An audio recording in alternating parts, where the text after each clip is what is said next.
Alors, vous présentez un peu difficile parce que vous faites justement plein de choses. Hein. Vous êtes comédienne, metteur en scène, auteur, vous écrivez des nouvelles, vous avez écrit du théâtre pour la jeunesse, vous avez cette association où dans les librairies vous faites des lectures avec des camarades à vous, des comédiens. Et en plus de tout ça, donc, un premier roman qui arrive comme ça et d'emblée, vous avez le prix Rossel.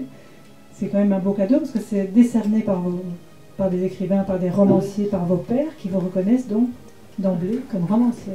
Alors j'ai secoué la tête, j'ai poussé un grand cri, si effrayant que mon Roger a sauté sur sa chaise et est retombé dessus avec un air tellement ahuri, si j'avais eu envie de rire, j'aurais pissé dans toute sa cuisine, rien que pour la joie de voir une face aussi verte.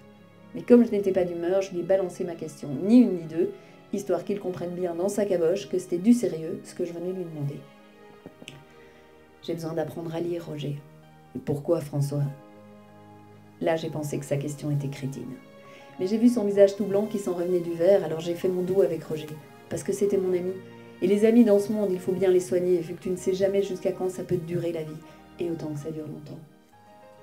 Si tu passes la rivière, raconte l'histoire de François Sorante. C'est un jeune garçon de 17 ans qui vit dans une ferme, il garde des cochons. Il vit avec son père et ses deux frères. Il n'y a pas de femme dans cette ferme. Sa sœur est partie, elle a traversé la rivière. Il lui se posait la question de savoir qui est sa mère, où elle est, on n'en parle pas. Il ne sait ni lire ni écrire et donc voilà. Il va commencer à essayer de démêler le puzzle de son passé et voilà, le roman raconte cette histoire-là.